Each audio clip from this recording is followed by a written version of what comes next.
Donc, bonjour.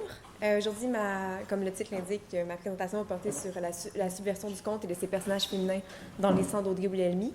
Juste un petit avertissement, en fait, sur mon PowerPoint, il va y avoir mon exemplier, mais j'ai quelques citations en anglais que j'ai traduites dans ma présentation au cas où quelqu'un ici serait moins à l'aise avec la langue, mais leur version originale va être dans mon PowerPoint. Donc, Vladimir Propp montre, dans sa morphologie du conte, que ces derniers sont excessivement typés et utilisent tous des schémas semblables. Cela passe directement par les personnages des contes, qui sont peu développés et servent essentiellement à porter les fonctions claires. Notamment, dans les contes, on trouve toujours un personnage que Propp nomme victime, qui est mis en danger, un personnage qu'il nomme agresseur, qui est le bourreau de la victime, et un personnage qu'il nomme héros, qui vient bien évidemment sauver la victime.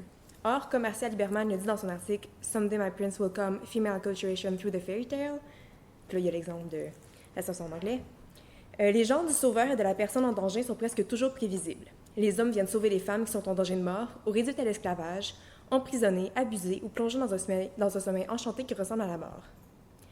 De plus, une analyse des histoires les plus connues montre que les filles actives et débrouillardes sont en fait rares. La plupart des héroïnes sont passives, soumises et impuissantes. Ainsi, dans Corps de femmes et Contes de fées, Mélanie Dulong observe que dans les contes, la femme n'est jamais représentée comme un sujet actif et désirant, et qu'elle est presque toujours stéréotypée, idéalisée ou dénigrée, ce qui, d'une manière ou d'une autre, tend à l'objectiver. À l'inverse du personnage masculin, qui est caractérisé par son courage ou par d'autres vertus liées au domaine de l'action, elle est valorisée pour son apparence physique et sa passivité. La présence très prenante de ces stéréotypes dans les contes est notamment inquiétante parce qu'ils visent les enfants et peuvent donc planter ces idées reçues dans leur imaginaire. Marcia Liberman dit ainsi « Il est difficile de voir comment les enfants pourraient être préparés pour la libération des femmes en lisant des contes de fées. Une analyse de ces contes que les enfants lisent indique plutôt qu'ils servent à acculturer les femmes aux rôles sociaux traditionnels. » Il y a toutefois, depuis déjà des dizaines d'années, un mouvement d'auteurs et autrices qui écrivent des contes subversifs destinés aux enfants ou aux adultes afin d'éliminer ou de détourner ces stéréotypes sur les femmes. Dans cette présentation, donc, je vais me pencher sur l'exemple de Les Sangs d'Audrey Guglielmi qui reprend le conte de Barbe Bleue. Donc, pour ceux et celles qui connaîtraient moins ce conte, un petit résumé rapide. Barbe Bleue est un homme très riche mais effroyablement laid qu'aucune fille ne veut épouser. Il jette son dévolu sur deux sœurs qui lui plaisent et l'une d'elles finit par accepter de le marier à contre-cœur. Elle sait qu'il a eu plusieurs femmes avant elle, mais personne ne sait ce que ces femmes sont devenues. Après quelques semaines de mariage, Barbe Bleue dit à sa femme qu'il doit partir en voyage et il l'enjoint, durant son absence, d'aller partout où elle veut dans le château, sauf dans un petit cabinet dont il lui interdit l'entrée. Mais la mariée ne peut cesser de penser au petit cabinet qui lui est interdit et elle finit par y entrer pour assouvir sa curiosité. Elle découvre alors une pièce maculée de sang où plusieurs cadavres de femmes mortes sont couchés. Dans sa panique, elle échappe alors par mégarde la clé du cabinet qui se tache de sang. C'est ce qu'il a trahi auprès de Barbe Bleue lorsqu'il revient de voyage et qu'elle lui redonne les clés. Barbe Bleue, furieux, lui annonce alors qu'il va la tuer pour qu'elle rejoigne ses autres femmes. Pour essayer de sauver sa peau, la mariée, qui d'ailleurs n'est jamais désignée par un autre nom dans tout le conte, fait alors deux choses. D'abord, elle se jette aux pieds de Barbe Bleue pour tenter de le supplier de l'épargner. Quand ça ne fonctionne pas, elle lui demande un délai pour prier et utilise ce temps pour essayer de rejoindre ses frères afin qu'ils viennent la sauver. Donc jamais elle ne tente de se sauver elle-même par aucune façon, soit en se sauvant ou en se cachant. Elle va même aller d'elle-même rejoindre Barbe Bleue quand celui-ci l'appelle pour la tuer. Évidemment, à la fin, in extremis, ses frères vont effectivement arriver à la sauver. Il est donc intéressant qu'Audrey Guglielmi s'inspire de ce conte pour bâtir son roman, puisque, comme encore une fois le dit Marcia Liberman, la fille qui épouse Barbe Bleue est un exemple parfait de la demoiselle victime impuissante, attendant désespérément un sauveur. Donc, dans Les Sangs, Guglielmi va reprendre très librement les caractéristiques principales du récit de Barbe Bleue pour subvertir le conte. Donc, comme dans le conte, Les Sangs va tourner autour d'un personnage nommé Féléor Barthélemy Rue, qui vient remplacer Barbe Bleue, et qui, comme lui, est un homme très riche qui, au cours de sa vie, va marier 7 femmes qu'il finit toutes par tuer. Toutefois, le roman est composé en majorité des journaux intimes de ces 7 femmes qui se succèdent comme épouses de Féléor, et de quelques fragments de Féléor lui-même qui commandent ces journaux intimes. C'est donc la parole des femmes qui est mise de l'avant, ce qui donne accès à leur vie intérieure, à leur personnalité et à leur point de vue différents sur ce qu'elles vivent. Le roman raconte donc les relations entre Féléor et ses femmes qui sont toutes marquées par un sadomasochisme où Féléor assume le rôle du dominateur qui se finissent toutes par le meurtre des femmes. On pourrait donc penser, au premier abord, en voyant un simple résumé des actions du roman, que Guglielmi ne fait qu'expliciter et détailler les rapports de violence du conte de Barbe Bleue, et qu'ici, encore une fois, il y a un personnage agresseur qui tue les personnages victimes. Mais ce n'est pas le cas. Dans le roman, Guglielmi tisse plutôt un récit où les femmes ont des désirs assumés qui incluent les relations sadomasochistes et les meurtres qui en découlent, et où ces désirs les mènent finalement à exercer une forme de domination sur Féléor. Guglielmi va donc subvertir le trope du personnage féminin passif, mais aussi celui du personnage agresseur et du personnage victime.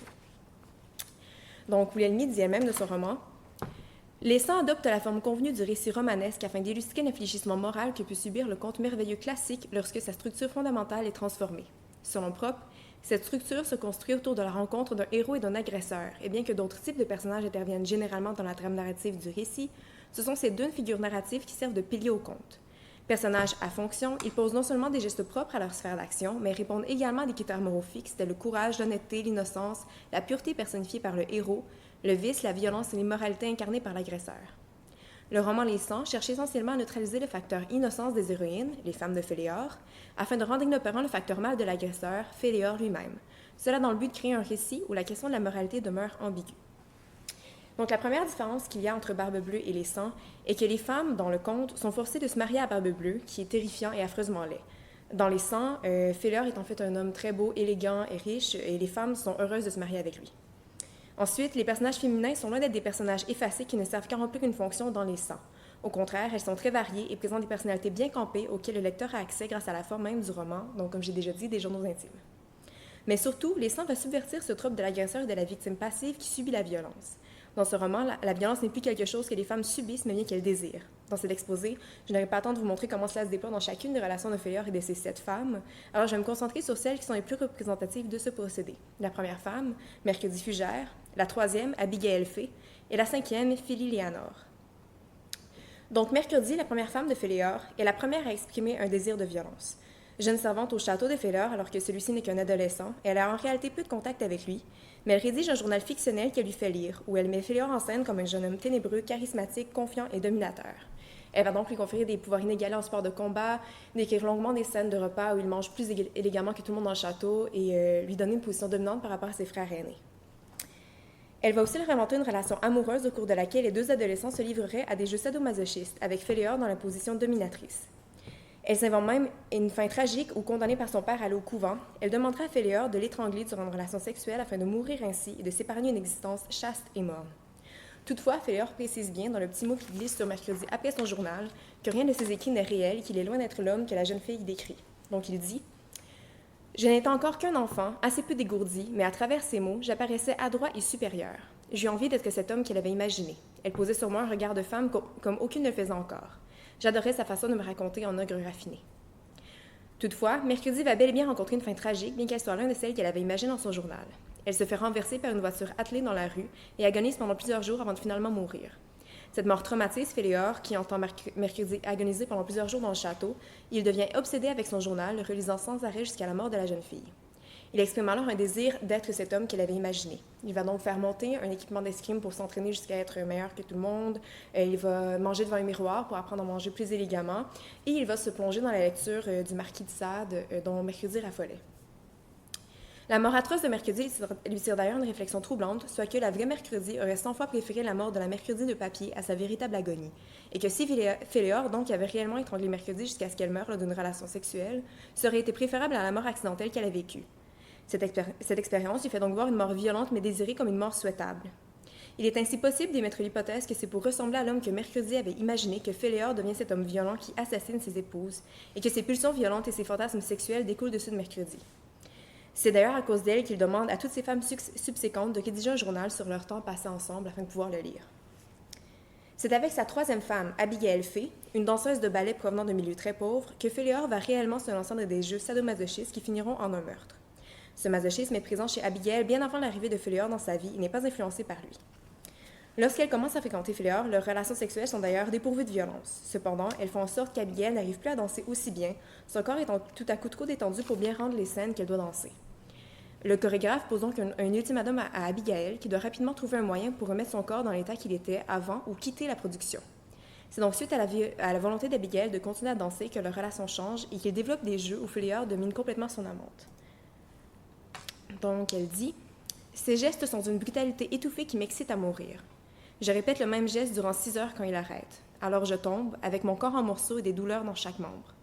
Le lendemain, à l'entracte, le chorégraphe pleure et le public et moi aussi. J'ai dansé 4 premiers rôles pendant cette année que Féléor m'a entraîné. Il poussait mon corps plus loin que toutes les violences que je lui avais fait connaître avant. Le soir, je choisissais un mouvement de ballet que je dansais, je le répétais jusqu'à ce qu'il rentre. Féléor rentrait quand il voulait, parfois il se jetait sur moi, m'embrassait, me léchait, me mordait, ou alors il défaisait sa ceinture et me frappait avec en s'assurant de ne toucher que la peau cachée par le juste au corps. Il pouvait dire des choses très belles et des choses horribles aussi. Souvent, pour m'arracher à ma position, il mettait ses doigts autour de ma gorge et serrait jusqu'à ce que je manque d'air et que je tombe par terre. Il m'étranglait et après il me posait sur le lit. À mon réveil, on faisait l'amour dans la violence de mon désir à moi. L'importance du désir d'Abigail dans les relations qu'elle a avec Féléor est indéniable. Le consentement d'Abigail est d'ailleurs nécessaire pour que Féléor tire du plaisir de leurs ébats. Donc elle dit « Il a aimé prendre son corps, en parlant de son ancienne femme, comme il prend le mien, des corps qui lui appartiennent vraiment parce que nous sommes d'accord pour qu'il les traite comme il le fait. » L'amour d'Abigail pour Féléor va d'ailleurs la pousser à aller plus loin dans leur jeu et à lui faire don de sa vie, parce qu'elle ne peut imaginer meilleure mort que de mourir par sa main. Les détails du meurtre restent parfois inconnus. Enfin, la cinquième femme de Féléor, Félie, est une mathématicienne à l'esprit très cartésien qui donne une autre perspective des comportements de Féléor. Elle va vraiment montrer les rouages derrière les jeux auxquels il se donne avec ses femmes. Elle montre d'ailleurs d'abord que malgré le rôle dominateur de Féléor dans leur jeu, c'est en fait elle qui a tout le pouvoir. Donc, à la citation 10. Plus tard, je l'ai épousé précisément parce qu'un jour, je pourrais lui demander de me tuer et que ce jour-là, il acceptera. Je trouve ça séduisant chez un homme, le désir contenu jusqu'à ce que la femme accepte de l'assouvir. Je pourrais le faire attendre comme ça pendant 6 jours ou pendant 10 ans. Il ne sait pas quand viendra la demande, mais il sait qu'elle viendra. Pour lui, c'est pire d'attendre sans rien faire. À moi, ça me donne un pouvoir très grand. Au lit, il me tient à la gorge et c'est quand même moi qui le domine. Elle va dire aussi, c'est moi qui choisis le moment de sa jouissance absolue et lui peut juste me prendre dans l'espérance que ce moment arrive rapidement, parce qu'il ne me tuera pas sans que je le lui ai demandé. Elle explique ensuite comment, pour elle, les meurtres de Féléor ne sont pas de vrais meurtres. D'abord, il a besoin que ses femmes lui écrivent d'abord leur journal afin de pouvoir se voir à travers leurs yeux et devenir ce personnage qu'elles ont imaginé. Donc, à la citation 12, « Les mots font partie du mécanisme de Féléor. Il est comme les automates, il ne fait les gestes qu'une fois tous ses rouages bien en place. Avant de tuer, il a besoin de se voir comme un personnage de livre, il a besoin de savoir qu'il existe dans les mots de quelqu'un d'autre. » Ensuite, les meurtres eux-mêmes sont en fait pour Félie des mises en scène de théâtre et non des vrais meurtres. On dirait que je suis d'accord avec l'idée de meurtre. Je ne le suis pas. En même temps, je comprends les meurtres de Féléor et pour moi, ils ne sont pas de vrais meurtres, mais des illusions de meurtre. Du théâtre. Même si les femmes sont vraiment mortes, ça reste du théâtre parce que c'est jouer à la mort violente sans que ça en soit une. C'est une mort choisie et mise en scène. Quand même, je comprends les autres femmes d'avoir choisi cette mort-là qu'elles ont entendue toute leur vie. Donc, on voit que les personnages féminins ont des désirs forts et que c'est elles qui ont en majorité une influence sur Féléor. Donc, Aude Guilhelmy va elle-même dire que leurs écrits s'accumulent et révèlent le portrait d'un homme fragile, sensible et influençable. En donnant à lire les plaisirs illicites qui les ont menés à la mort, les amantes proposent une vision singulière de l'amour et relatent des meurtres ambigus, en laissant au lecteur le soin de décider s'il s'agit de crimes condamnables ou non. Elle rajoute « Elles ne sont pas innocentes, elles ont appelé la violence de celui que, dans la cité, on surnomme l'ogre.